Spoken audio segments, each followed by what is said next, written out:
Good afternoon, and thank you for joining us at Casa Árabe today at our YouTube channel. We are here to celebrate the week and the month of women. Year after year, Casa Árabe joins these celebrations of what has already become the month of women around the 8th of March. Along with other activities and conferences with the more academic content, we also like to put on the table some issues related to the women in the Arab world, in the creative fields, and mainly in the visual arts. I am sure that all of you who are following this session today share the idea that the world of art and artistic creation is a especially favorable space for addressing issues of a sensitive nature, which often appear in society in a critical or controversial way, precisely for emerging from the margins, questioning mainstream discourses and ways of thinking. And this is why this is due to the metaphoric, let's say, nature of the art, no? That frequently makes possible this critical thinking, which allows us to expand the limits of our way of seeing the world and opens up our minds. In everything that has to do with improving the situation of women in the world, artists have always undoubtedly played an important role, a very important role. Although there is still a long way to go, more in some places than others, certainly. Today, it seems that gender issues are already widely installed on the political agendas of governments, institutions, political parties, cultural institutions, etc. But a few years ago, things were not so obvious.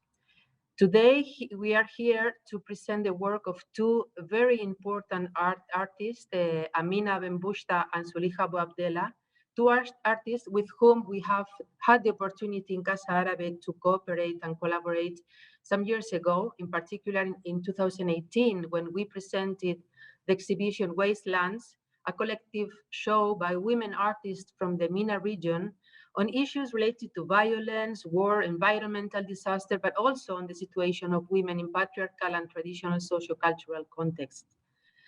Zoulikha and Amina are two artists with a very long background, professional background as artists, and with a great international recognition. Both are related respectively to Algeria and Morocco, but also to Europe. And their work has always tackled in one way or another women issues and ways of representation, the topics and the women's affairs. Let me present briefly both of them just before entering into our session and discussion that I'm sure it will be very, very fruitful. Zoulikha, hello Zoulikha, good afternoon. Hello, I'm happy to be with you. Thank you for the invitation. Yes, thank you for joining us. Zoulikha is a French-Algerian artist born in Moscow, in Russia, and she usually lives in Casablanca, in Morocco.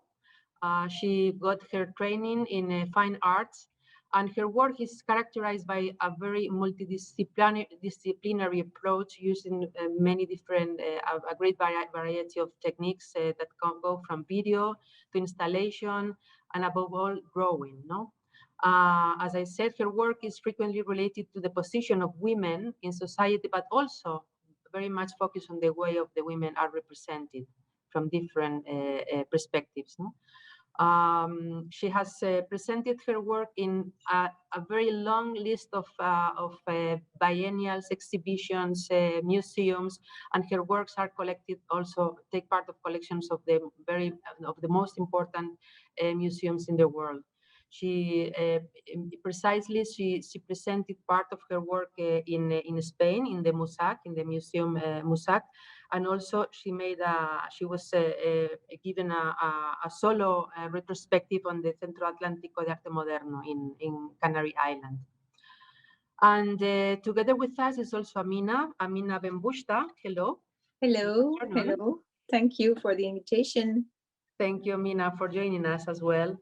Amina is Moroccan. She's a Moroccan artist, and she works between Paris and Casablanca. She studied Middle Eastern Studies and Anthropology, if I'm not mistaken, in Canada. And she also studied arts in the École Nationale des Beaux-Arts de Paris. She has founded many initiatives like the art magazine Les Alignés, also the collective 212 in Morocco. And she works in painting, sculptures, and installation. And her work speaks on social structure, dialogue between the environment, everyday objects, and the human being. Of course, the questions of women are addressed by her work very intensively, as well as their position in the contemporary world in the public and private spaces. So together with the two of you will be joining us as well, is joining us actually, Sabrina Amrani, who will be sharing with me the dialogue that we will undertake at the end of the presentations with the two artists. Sabrina is, I think, very well known for many of our friends in Casa Árabe and many of the people that is joining this session today. She's a French-Algerian gallery owner established in Madrid, and she opened her gallery in 2011, the first of the two spaces that she has in Madrid, because in 2019, she opened the second biggest space, the one that you can see on the screen where she's standing today in the Salaberry Street, a great space where she presents most of her artists, the artists of her gallery, which, by the way, many of them are women. The two artists that are accompanying us, Zoulikha and Amina, are artists that are being represented by Sabrina in her gallery. And what to say, I mean, she has, if I have to summarize her work as a gallerist, I would say that is very sensitive to visions and points of view that are not the usually undertaken in our society. And when I mean our society, I mean Spain primarily, no? Because she makes a great effort to bring other discourses in art to the eye of the spectator and, of course, the art lover, no? So, hi, Nuria. Thank you very much for the invitation and for this wonderful initiative to give a little more voice to these two power women artists that are with us. Of course. Thank you, Sabrina, very much. And she has collaborated with me to prepare this session. So this is a shared session, let's say, between your gallery and Casa Árabe. So let's go into the topic. Let's give the floor, first of all, to Zoulikha. I think it's your turn. We're going to hear from you, accompanied by a series of images that you will be showing us. So to know more in detail your very important work around the issues of women and gender. Let's go. Okay, thank you very much for the invitation. So I prepared the presentation about that I'm focusing now on the representation of women's body.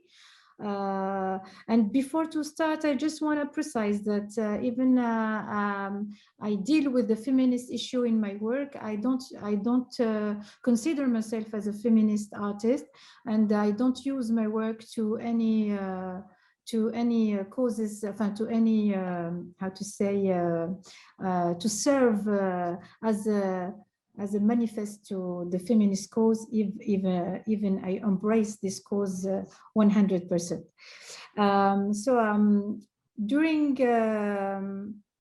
During centuries, the woman's body presentation incarnates, in spite of itself, the passiveness, submission, and sexual availability. And this is certainly because visual art has been matter of men. Anyway, more than nowadays, luckily. So within my practice, actually, I take on what led me to create, which is this need for me to build a counter-presentation iconography. And this is because I feel like the impossibility to depict or to talk about woman body without passing by the step of dismantling what we are accustomed to see since we open eyes to the social reality.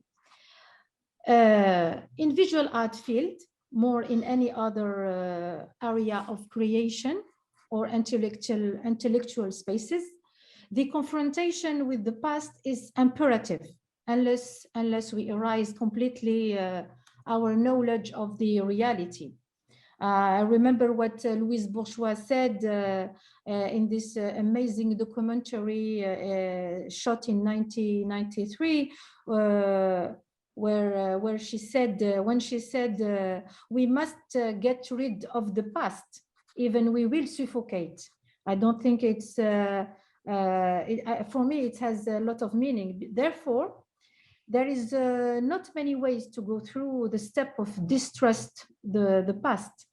This step, we need to put it as the first stone to build another way to conceive a new world based on equality between genders.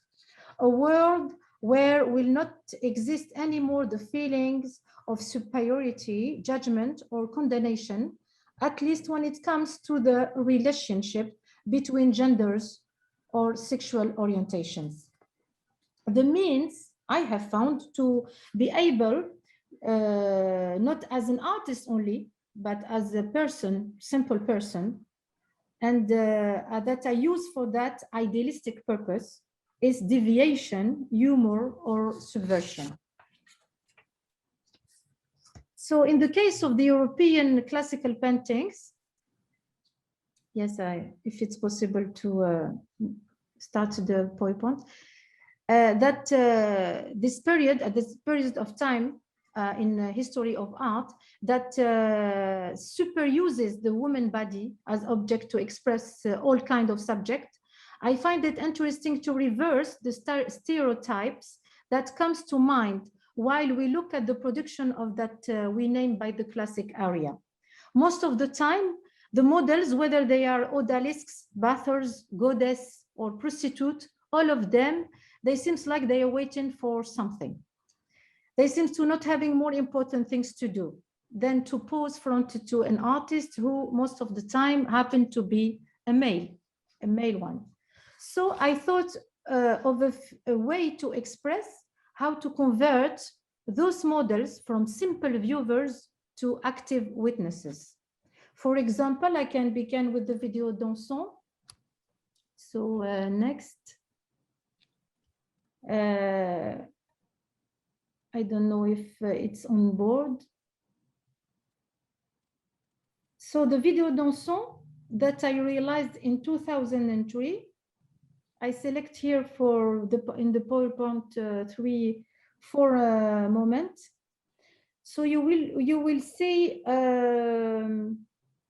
I don't know if we can get to dansant. Next, yes. Here we go. So here there is 4 important moments in this 5 minutes video performance that I shot on 2003. So at the start of the video, you see my naked belly, and then I cover it with the white, red, and at last a blue scarf. As you know, those 3 colors belongs to the French flag. But the most important to consider is the motto they are holding of liberté, égalité, fraternité, literally freedom, equality, and brotherhood. Here I invoke the Eugène Delacroix masterpiece, Liberté guidant le peuple, Liberty leading the people. I love this painting because it's one of the rare, emblematic canvas that shows a standing woman, a dynamic body that goes forward. She doesn't seem to be afraid of anything. She's the opposite of the unresponsive person. I wanted through this video to involve myself to this figure of a revolution. And of course, you will not be surprised that I prefer this figure of Marianne, of liberté, of freedom symbol to the Grande Odalisque of Ingres. So actually, if we can go to the Grande Odalisque. So you will see through this work, this drawing, that I do actually love the well-known painting, La Grande Odalisque of Ingres. I love it for many reasons, but not to the point to identify myself on its beautiful model. So anyway, I decided to repurpose in the deepest sense of the word repurposing by breaking down the composition of the original canvas, keeping from it the only thing that the organic body doesn't have the lines that define its shape. I don't know if we can get to the odalisque drawing. Now, the droplets you see can evoke things, but for me, it is to add some drama. That drama, not that one, this is Cauchemar from Fuseli, related to the European classical painting still. So with the droplets that we can see here in the Cauchemar too, comment on dit cauchemar en anglais? Nightmare.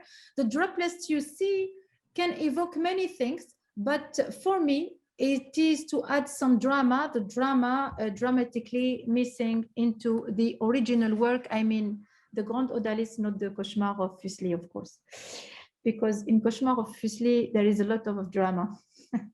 So now we go to the Les Femmes Sans Armes. So the gesture in Les Femmes Sans Armes, it's translated in English, so it's women without weapons.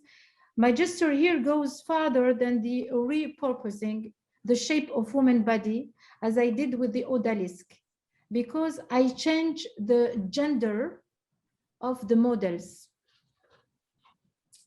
I picked two characters from the Greece tradition. Thank you. Here you see actually two characters from the Greece tradition, Bellerophon and Theseus. They have the same posture with the bust forward in a movement of defense. Both are fighting enemies like the Chimera or the Minotaur or the Centaur. Both are not totally naked as the original sculptures. Mine are wearing red underwears and shoes and wearing polished nail as well. Most important thing about my women figures, and as you can notice, they don't hold clubs, sword, or any other thing we can use to kill someone. They have hands free. They fight with them body only. And this work revealed itself to me under this statement that women body is in a systematic way linked to the issue of power. It's hardly to found that woman body being the embodiment of authority. Most of the time, the woman body is subject of weakness or running away, or I don't know. So now we go to the envers endroit video or collage. Through the series of collage or video envers endroit that we can translate with other side, the right side. So normally I don't translate the titles, they are in French, but just here I'm translating because I think it's important. The title has a link with the meaning that I want to put on this work. So always guided by the need for the repurposing process with the series, with the series of envers endroit, I carry out a reinterpretation work through a collage of famous and iconic paintings of Western art. I identified three that I selected because of their major role in history, but also and above all for their resolutely secular character. So you can see, the next image, if it's possible, you can identify the Gabrielle d'Estrée and her sister from the Fontainebleau School. Olympia of Edouard Manet, and the theme of the Three Graces, which inspired painters and artists like Raphael, who made it one of his first profane paintings, as well as the ribbons and other known artists until Niki de Saint-Phal, to stress the currentness of the woman body representation issue. issue. Beyond the dichotomy of the definition of the picture itself, the superposition of the aforementioned works creates a visual dynamic through the juxtaposition, as you see here in this collage, or the other collage of the series Envers Endroit, the juxtaposition of details of the painting.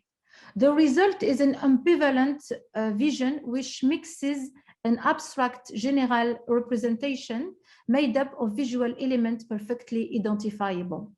This assembly of emblematic artworks in a linear or narrative mode takes place, however, in different time, and this different moment nevertheless take place at the same time and for the same duration. So I don't know if the piece silence, the installation silence is in the PowerPoint. If not, I go straight to Les Hommes de la Plage. No? Okay. So I go to the Les Hommes de la Plage, the other video black and white images you have. So I'm gonna finish with the Les Hommes de la Plage. So, and finally, sorry, okay. The other one, please. So, and finally, I'm going to talk about the video Les Hommes de la Plage that I shot in 2016 in Casablanca. That shows young men with muscular bodies performing in front of us a sensual choreography. These many men actually are playing football on a beach where their majority presence raises the question of the gender issue, which by its manifestation and or its absence becomes a political subject.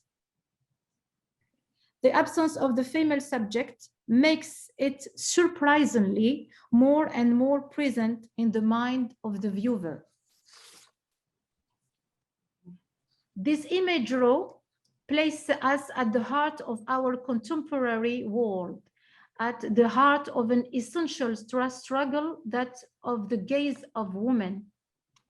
Concerning me, this gaze is a look of love for this man, of simple and direct desire, a look that I see as a parable of perhaps the most essential fighting of our time, that of getting rid of the opposition that is imposed to the genders.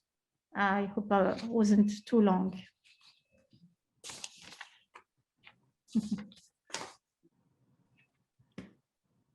Thank you. Thank you very much, Zoulikha. Thank you for presenting this extract of your all your work, which is much larger than this, but I know the time was very constrained and we were very keen on giving you 10 minutes, and thank you for getting into the time. It's certainly beautiful the way that you are depicting not only the ways the women are being represented, but now also the gender, no? Not only going beyond the women issues and talking about gender, which is something broader, certainly. I don't know if Sabrina, who is joining us, would like to ask you something or just comment briefly on your work before giving the floor to Amina. But I think it is worth it, Sabrina, that you comment now before we pass into the other section. Yeah. Yes, what's very interesting, thank you, Zoulikha. I mean, it's a brief introduction to your practice, which is very wide. But what is very interesting, in fact, is it's true that you decided to focus on the representation of the woman body, and that you finalized this presentation with the representation of male bodies. And it's a very nice way to engage the gender subject or the position of woman in the society through its absence So I found it very smart. I don't want to go beyond because I know we will have a beautiful conversation afterwards, and we will have the chance to talk more about it. Yes, Yes. indeed. Thank you, Sabrina. So, Amina, it's your turn. You have been also very intensively working on things related to female realm, female world, and we want to know more about that. So please go on. Go ahead. Yes, well, my way of going through things is through paintings. I really define myself as a painter, but my practice has shifted to other like videos, photo, and installations. I wanted my work to be a whole and different ways to express my vision of the world. Here you're showing a photo which I made during my residency at Dar el Kitab in Casablanca. The residency was interesting because it was inside a very classical Moroccan house, very classical Moroccan architecture. And here you are on the terrace, on the roofs. And the roofs I will define as the space of freedom for women, women that were living in the past in those houses that were really closed. And they were a closed world, and women could access to the sky and to their neighbors by the roofs. So in this photo, you can see it's my own representation. There is this wish in my work to change the narrative of art history in a way, because women have always been depicted by men. And here I'm the object of the work, and I'm also the artist at the same time. I'm using my own body as if it was someone else. And here there's a doll-like quality showing the way women are objectified.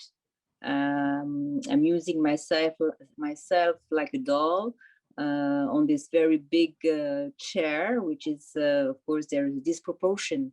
And the proportion is interesting because it shows how women can feel lost in their own home, like a child, treated like a child. In fact, there is a different kind of proportion. You can see the chair is too big. Okay, next. Here it's still inside Dar el Kitab, the house, and you can see my favorite vocabulary. It's this corset-like structure, and I'm trying to escape from it. I mean, the message is quite simple. I mean, women have been put in prison inside the houses, and they're also imprisoned by the corset-like, which is like a prison that women carried everywhere with them through something that could have been a beautiful ornament can become an instrument of power, of men authority. There's a whole series of pictures showing like a motion. This is one of them, a motion of escaping from the shape. Next. Still inside Dar el Kitab, this picture, I'm holding my own family archives in my hand. And it's an important point because women, they were, of course, deprived from writing, and they were not part of the archives except when they were married. Like in those papers, you can find marriage contracts or family letters, or there were all kind of archives. But the idea is I'm deprived of my own history. That's why I'm always wearing a mask in those pictures, to show the anonymous part that is given to women in history. Next.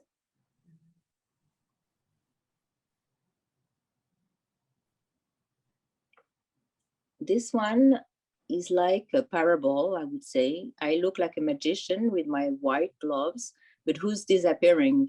It's myself. I'm in my prison, which is also like a cloud. It is also a dreamy like quality to the image. It means that the only way to escape for women at that time was through dreaming and creating.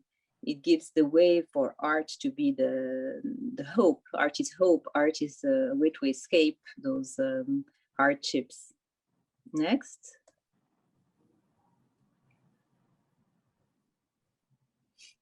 This is another metaphor, because in the pictures that I produce, I always wear different kind of costumes. This is like a parable of the hunt. I'm a hunter, and I'm also the bird that is hunted. It's the position of the women as a prey, I would say. Next. This is from the same series. In all the series, every little character is holding different objects that are used in everyday life. Here it's a traditional tool to clean the wool, for example. So it's all the tasks given to women in the house. Next. This is still inside Dar Kitab, and it's more like a parable. Women as an object of luxury, an object of the kaftan here is a traditional dress for women in Morocco, but this one is really ornamented. It's beautiful. Everybody would love to have such a dress, but you can see there is no head, and in fact, I'm just hidden behind it, and it's my idea of the role of women. They are like objects of luxury, but they are anonymized. They are absent. So you can also see the goat feet. And this is an allusion to Aisha Kondisha, which is a very powerful woman spirit in Morocco, a kind of goddess that women can refer to. And it's an allusion to the power of women in Morocco, even though they are victims in a way, or they are not given real power. They have been able, because there is a very strong women culture in Morocco. They have been dealing with a lot of powerful figures, and this is one of them, Aisha Kondisha. Next. Here I'm wearing a mask, as in all of my picture, but this one is a very dark mask. It's, in fact, it's a horse cell of a horse, and it's showing how women are tamed by the system. And I'm wearing this very beautiful kaftan again, which is ambiguous, because women want that kind of luxury, but what is the price? What is the price for that? It's the condition of a slave in a house. This is what I'm expressing in this photo, and it's through a mirror. I mean, it's a reflection. So it's again only the reflection of a world that maybe you're dreaming about. It's not really the reality as it seems. Next. This is a detail from a work I showed at the Rabat Biennale. You can see the red shoes, and you can see again the crinoline. This shape that I'm using, it's part of my very restrained alphabet that I repeat all the time. This crinoline, it's like my signature. And this is just a detail. Maybe next, you can see the whole work. This is a detail again. It's all, it's like a suspended neon lights. Next. This is the work. You can see the wooden bed and the neon lights. And the idea was that the bed was from the 1930s, 1940s. And the neon lights also, I found an artisan that still used the very old way of having neon lights. And 1930s, 1940s was the beginning of colonialism. And I have this history as well with my family. It represents like my grandfathers, my parents, the meeting of two different cultures that are clashing together. Because in the traditional Arab house that I used to know in Fez, there was no parental room.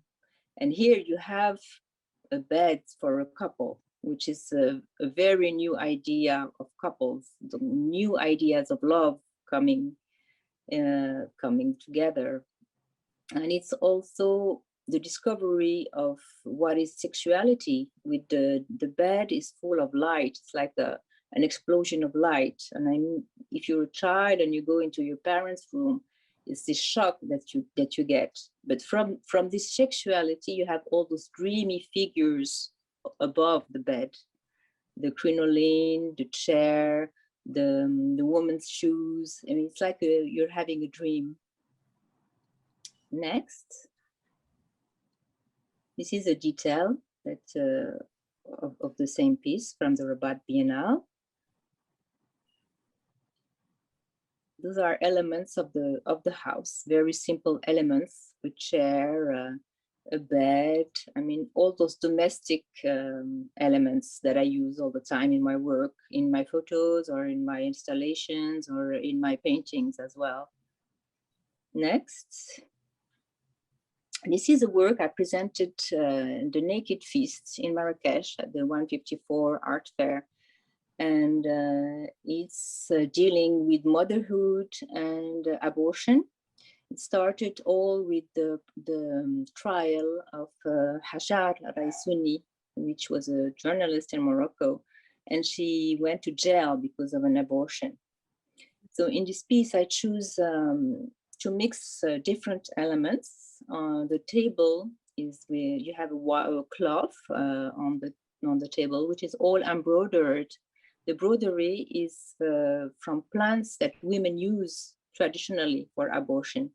So I made all this research on those plants, and then I made drawings of them, and they were embroidered by women on the tablecloth. And the same for the chairs. Every chair has a different name with different kinds of flower patterns on them. And the names are names of people that are activists, feminist activists, or anonymous people that let me put their name because they had an abortion. So it was like in a way, a political action saying, this is my name, I had an abortion, so what are you going to do? Are you going to arrest me?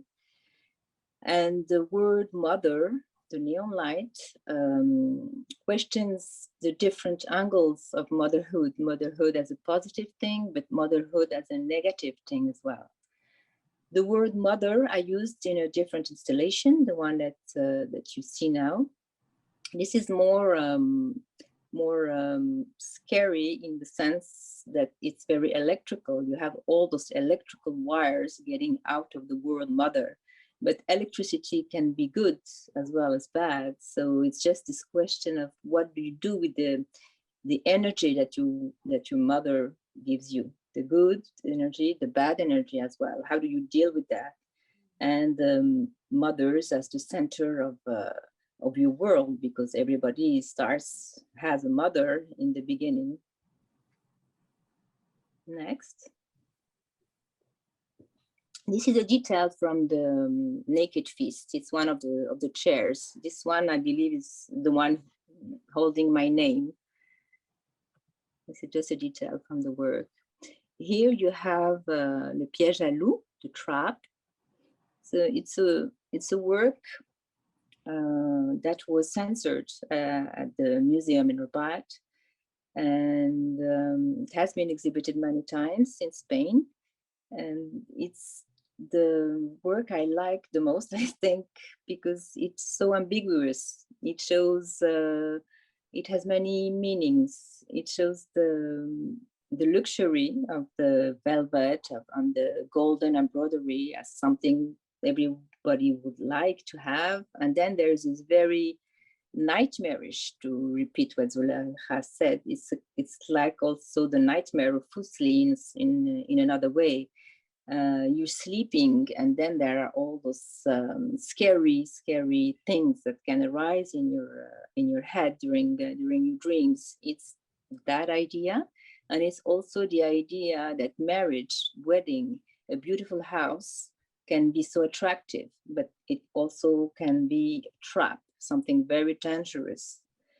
So many people can feel attracted to that piece. It's talking to different meanings because it's soft and violent at the same time. Next. This is still a detail of the chair from the Naked Fist. The work, this is a different piece just before the Arab revolutions. It's a heart, quite big. Inside you can hear like the sound of a crowd. It's the petrification of something. It's black, it's scary, but inside it's still alive. It's the idea of the Gorgona, the heart of the Medusa, from which the left side, the blood of the left side of the Medusa was a poison, but the blood of the right side was curing people, was healing. It was used by Asclepius, the famous doctor from the Greek mythology. But this heart is full of noises, voices. So it's alive. Behind petrification with art, you can always bring things alive and hope. Next.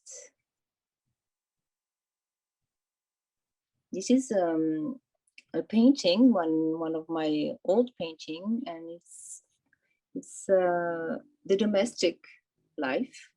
It's quite empty.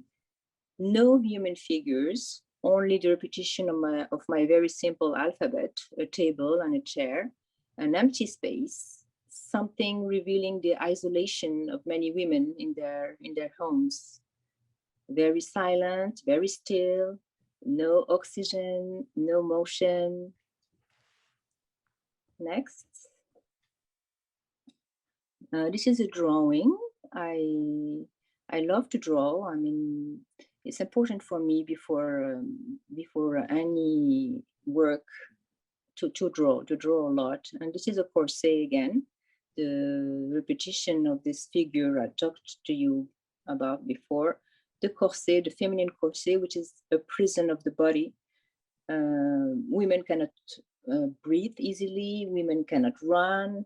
Women, I mean, it was really a way for men to keep hold of women. It's an ornament, but dangerous. Next.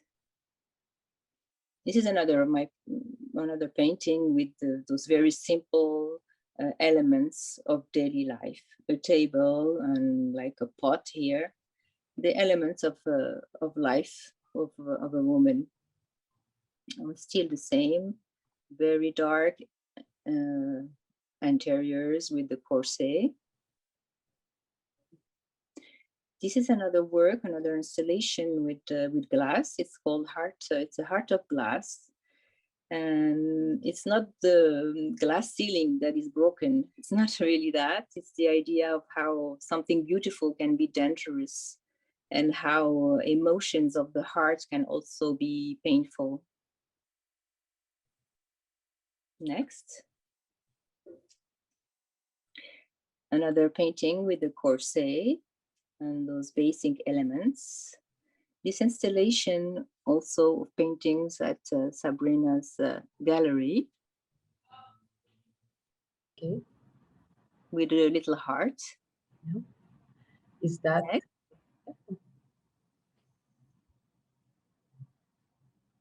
Okay. Thank you very much, Amina. It's certainly, when we look at your work, it's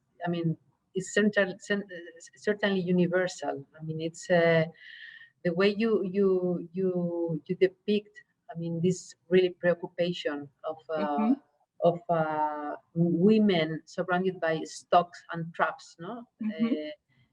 Represented by these daily objects. I think it's something that can be found all over the world. No, it's something in this sense. I think it's really, really a kind of work, a body of work that can be with which many women can sympathize. No, all over. So really very interesting. Let's go. I propose to the four of you to move into the conversation now, because we I don't want to run out of time and do not have time for a chat. So Sabrina, I give you the floor so to ask your first question, which I know you are willing to do. Go on. Well, thank you very much. Thank you very much, Amina, for also this beautiful and presentation about your work. You have spanned a quite long career as a woman artist, so it's a very, very brief extract of what you have achieved so far.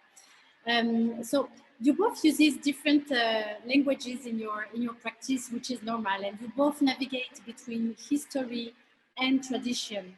But I wanted to ask you, do you think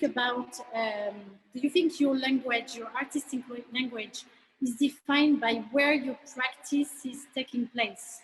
I mean, I would start with Zoulikha because also you grew up in Algeria, then you grew up as a visual artist living in France, and now you're coming back since 10 years to the north of Africa, based in Morocco. If I understand, it's how we deal and use the background of tradition and to pass from tradition to contemporary. Yes, this is one part of the question, and also I wanted to know if you feel that from where you live, the place where you work, if it is or has influenced your visual language and your practice in a way. Yes, much easier question for me to respond to. Yes, yeah, of course, the space where you live, it's important for the creation, for the inspiration, of course. Yeah, the background, it's more about background, and in my case, I grew up in Algiers, and even though in Algiers I grew up inside the museum, the Museum of Fine Art, and the history of the Museum of Fine Art of Algiers is very specific and very special because it's held an European Western art, you know, classical art, and I grew up surrounded by this artwork, you know, and some masterpieces. So for me, it's I was able to be surrounded by this by what we call Western art, and at the same times, because I live in North Africa, I was keen on, I was aware about the Muslim architecture or North African architecture. It's more complex. We have the Neo-Moresque, we have Spanish influences, we have French influences. So North Africa actually it's really a base of many references. And I feel like I don't even ask my question, and even I don't even try to find a reason or an alibi, you know, to allow myself to use the Western painting as a reference, or the Muslim iconography in my work. I feel it's legitimate to use them. And when I discuss with the student from all over the world, like when I do workshop or when I discuss with the student, I all the time tell them, don't stop yourself. I mean, if you have multiple references, if you have multiple identity, actually I don't agree with these terms, but it's the term they're used. So I would say it's better, it's more positive to add your knowledge more than to put part of your knowledge apart. I mean, it doesn't make sense.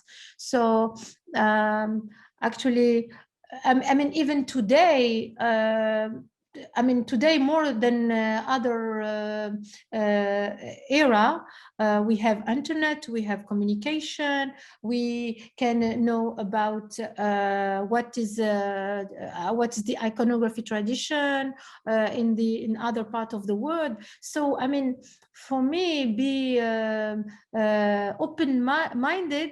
For me, it's an obligation for an artist more than anytime, you know, now more than any time else. Okay, so yeah. Thank you, Amina. Well, I agree with Zoulikha because I have the same life, I would say. I live here in Morocco, but I'm very well aware of what's going on in the outside of here. So it's both. It's the different influences, the different emotions you can have every day, and my everyday life, of course, here will influence my work. And my past and my family and my traditions, everything will nourish me.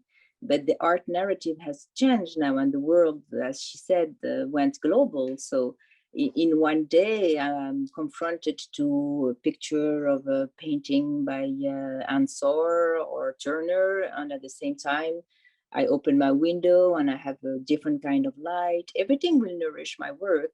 So I will say, bien sûr, that what I live here in Morocco, very specific, and the way my body lives here is what is nourishing me as well. Cognitive experiences, intellectual experiments, talking with people, my visions, the light, the calligraphy, everything will nourish me. But then if I look at something in the Western world, it will as well nourish me. The references are vast. I mean, for an artist, everything is an experiment. And my own personal history as well. I'm half Moroccan, half French. That's two traditions living together inside of me that are making me very sensitive to different kinds of things. And the balance of all that is what is helping me going through my painting and creating then my own language, of course.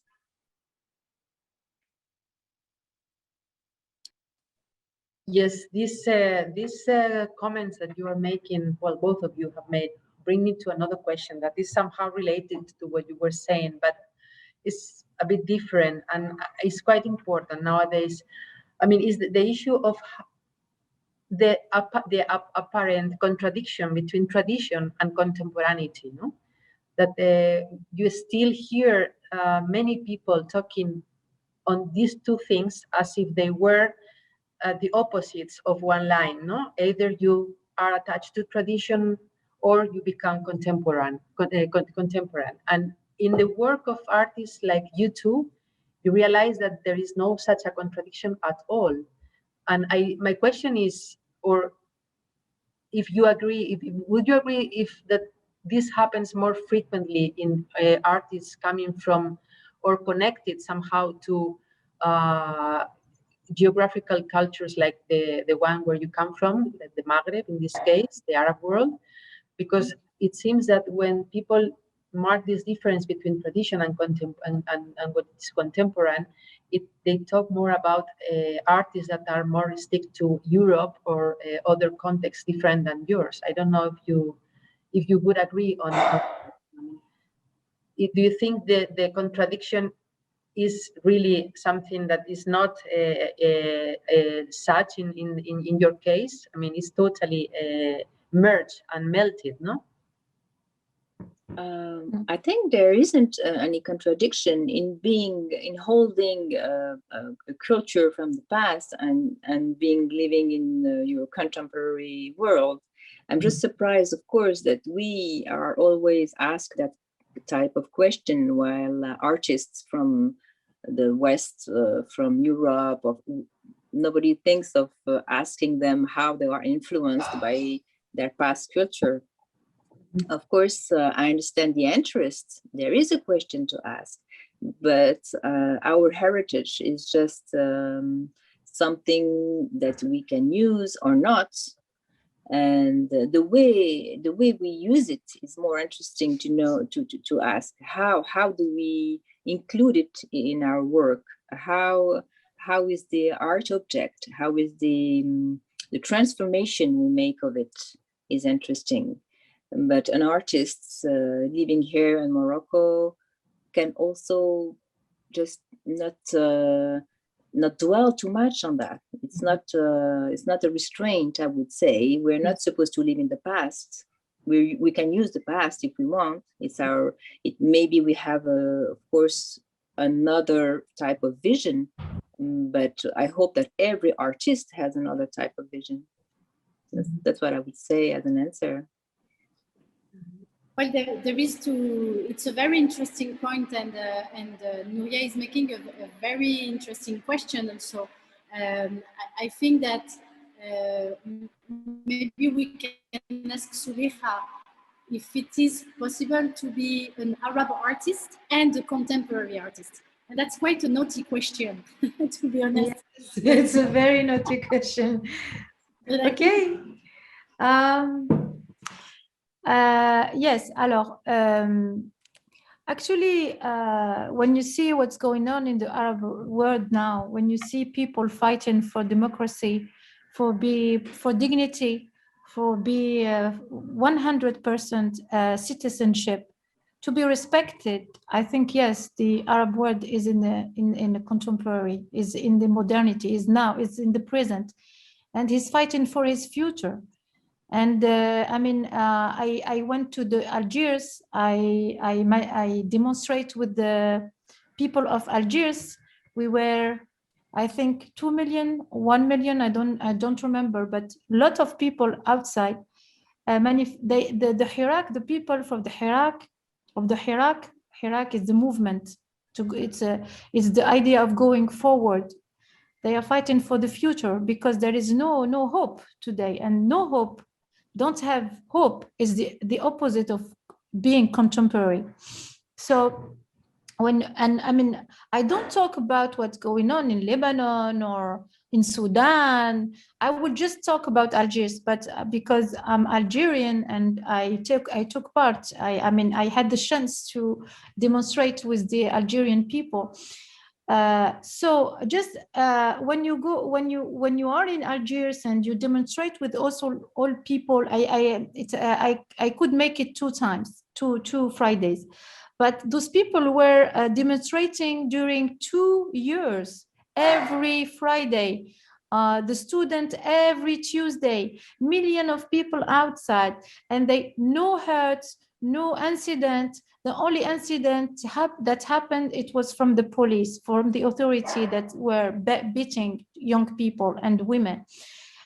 So yes, for me there is no doubt that in the Arab world is the region that all the time are fighting for the future, and I can quote many other episodes. You have the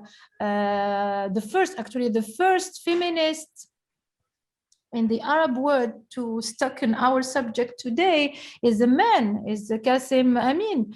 The first woman that she took out her veil, it was Sha'rawi in, I think, I don't remember very well, but it was before the beginning of the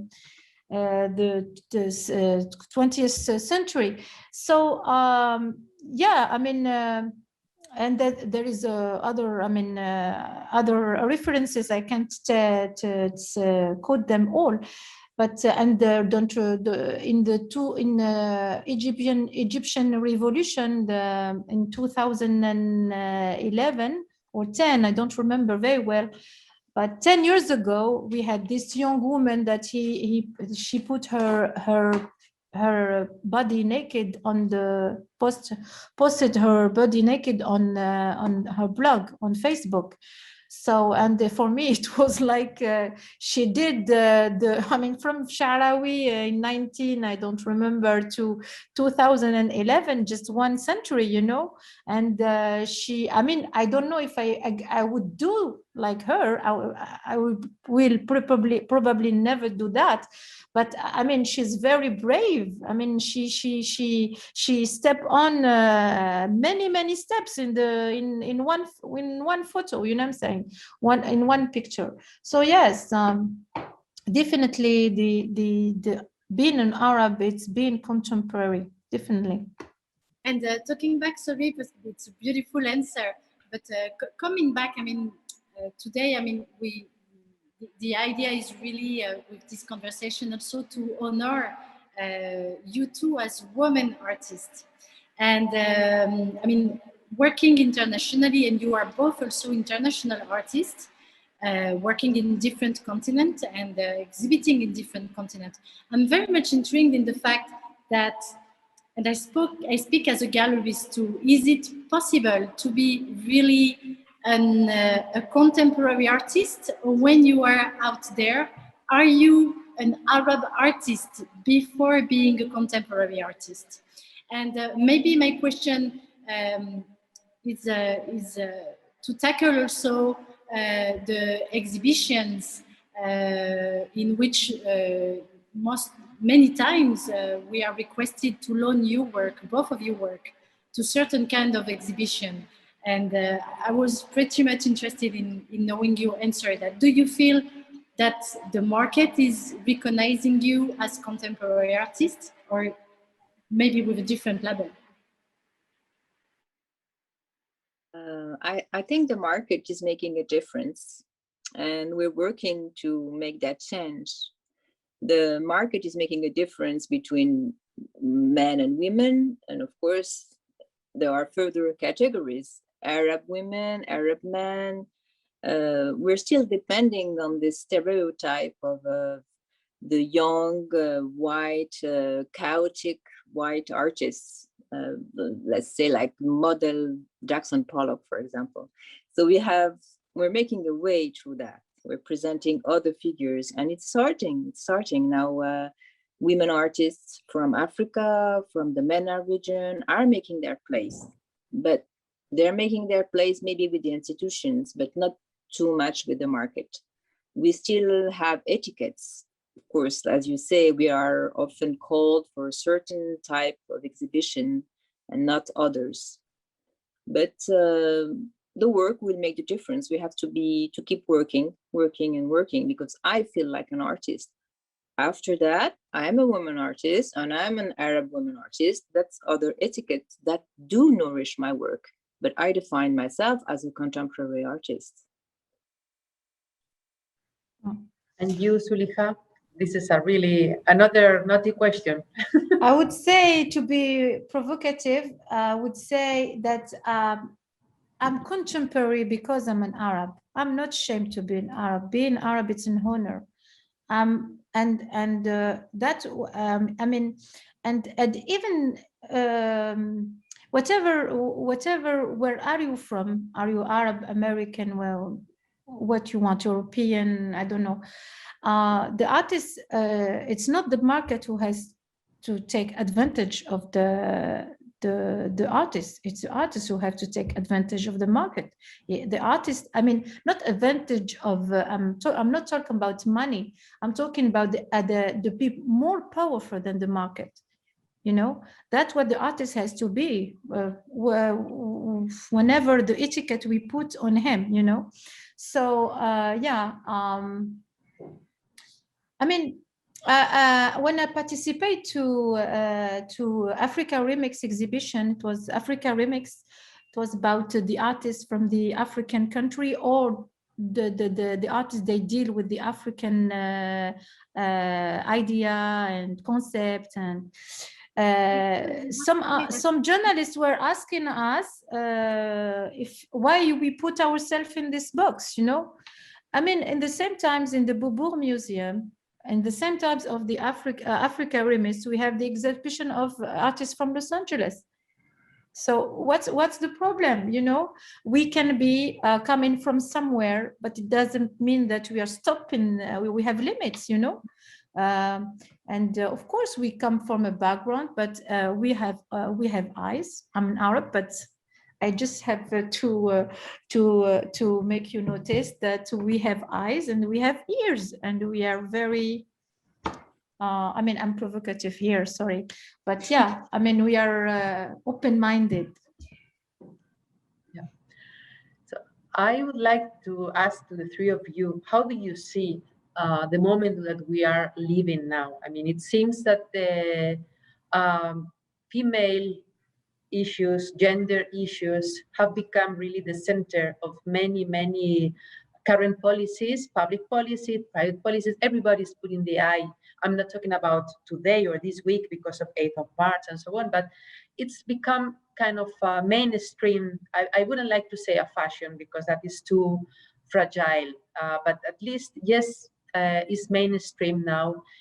The issues related to the situation of women in the world and gender issues. But you have been tackling about these issues all over your career. We have seen in your work, the work that you have presented. So you have been fighting for this all the time since the beginning of your careers.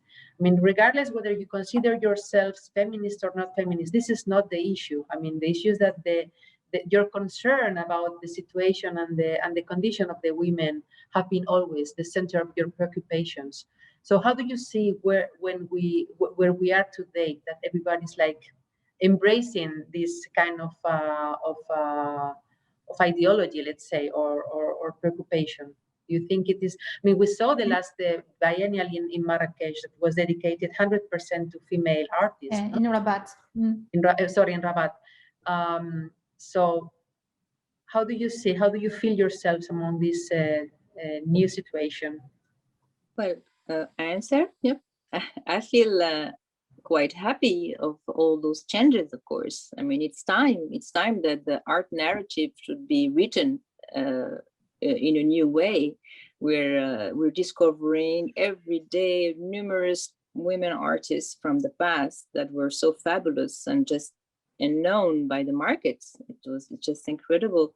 I remember this performance by Tracy Emin. She was at the door of the Tate Gallery, and everybody who was going out of the exhibitions, she asked the person to just say 3 artists' name. And every time it was a male artist. Mm-hmm. So things are changing a little bit. I mean, we're still a long way from the famous Women's House exhibit by Nancy Shapiro, but things are changing. And I'm also happy that you should consider now, with all the revelations of what's going on in the world, that the Arab world is not to be stigmatized for this, for their handling of women. That it's a worldwide issue when people are really discovering that the West is so patriarchal as well. Mm-hmm. And it's a very important part in my work. Mm-hmm. When I talk of the domestic space, I'm really concentrating on the idea of a political issue, because the domestic space is a symbol of political domination, of verticality. It's the man over the women, it's the parents over the children, it's the couple over the domestic, if they have this verticality of power. It's a declination of the political system. Mm-hmm. And I see people are becoming aware of all those mechanisms slowly, step by step. And of course, I can only rejoice, even if it's only the beginning. Mm-hmm. Yeah. Zoulikha? What I can say about the Biennale of Rabat, actually, I just have one regret, that it wasn't assumed 100% that it was a Biennale of women artists. Mm-hmm. It should have been just with the title Women Biennale, you know, because because there is no shame to be a woman. I mean, come on. What does it make? I mean, what does it mean to just say, okay, why there is only women in this exhibition or there is only men in this exhibition? It doesn't have today to make to create an issue. But if still this creates an issue, it means that we still need to do this kind of political action, to point or to stress this kind of the problem that we have with being an artist woman. I mean, sorry, 65 of students from school art are women, and in exhibition there is no 65% of artists showing with men. I mean, I don't know how to say in English, as soon as we don't have equality in artist representation, we need to do this kind of action, Yeah. That is, and again, sorry, but there is no shame to be a woman. Come on. We, as said Bourgeois, I'm a woman and I talk of what about I know, Je suis une femme et je parle de ce que je sais. So, and she said something else. I mean, Louise Bourgeois, it's in 19, no? Come on. I mean, she said a lot already. We had a big show of Louise Bourgeois, and no one like she's taking. I mean, no one like really put what she said like on a reel. I don't know, to make it like.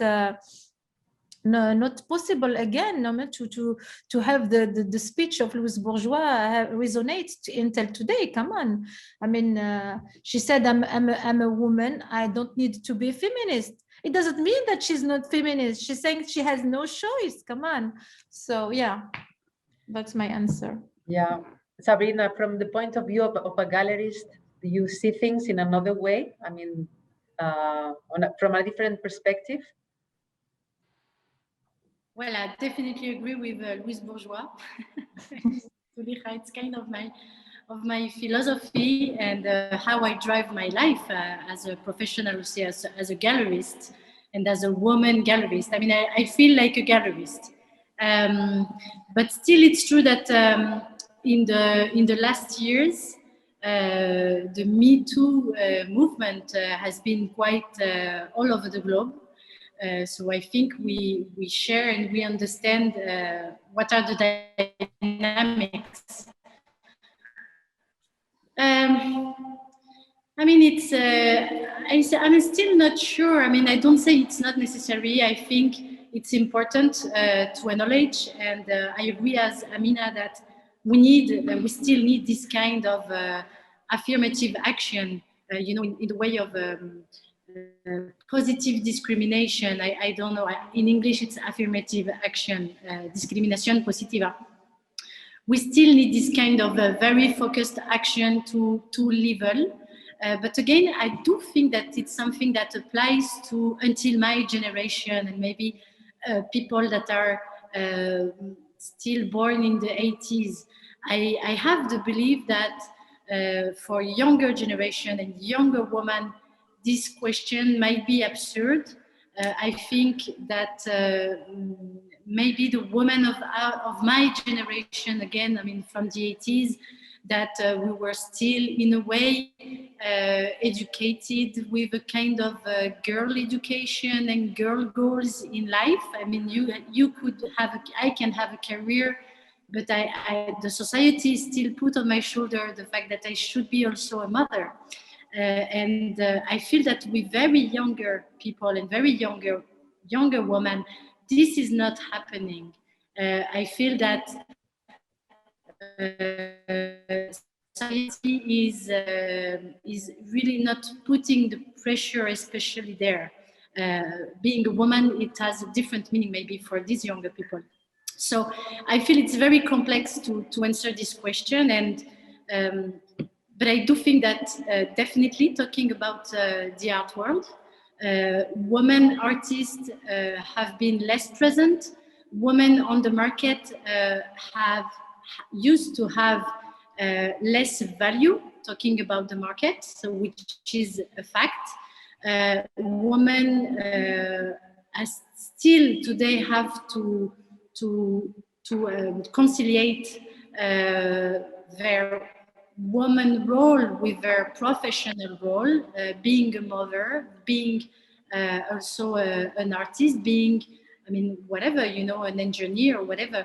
I mean, that we still have things to win and politics that must be directed in a sense that will really favorite women, whatever their practice, whatever their profession is.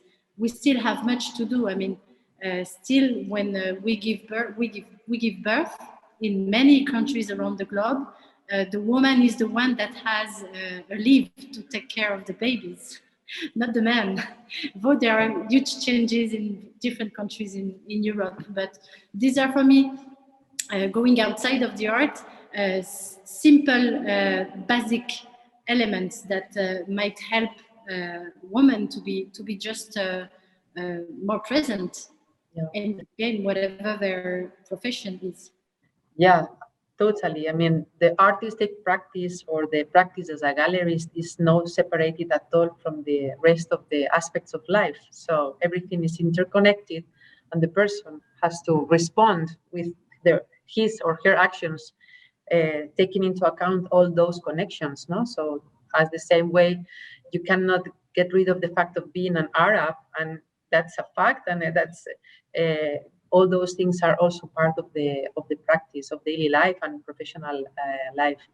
So we have been chatting for 1 hour. I think it's time to stop, because we don't want to get exhaustive our audience. There are so many things going around this week about women, but it was definitely something very nice to do, to talk, to have this chat with the three of you.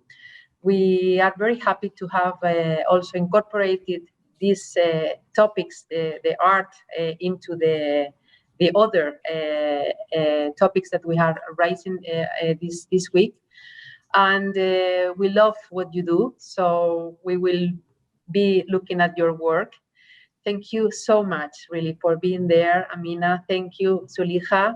And thank you very much, Sabrina, for sharing with us this session. And yeah.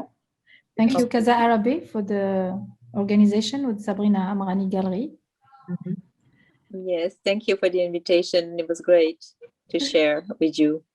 Well, thank you, Nuria, and I really hope that a lot of institutions will have the same initiative as Casa Árabe in giving more space and more voices. And I think Casa Árabe has been an institution that gave a lot of room to women artists, and I'm quite sure that if we look at the program, we can be very surprised about how the gender is well represented in the institution and its programmation, right?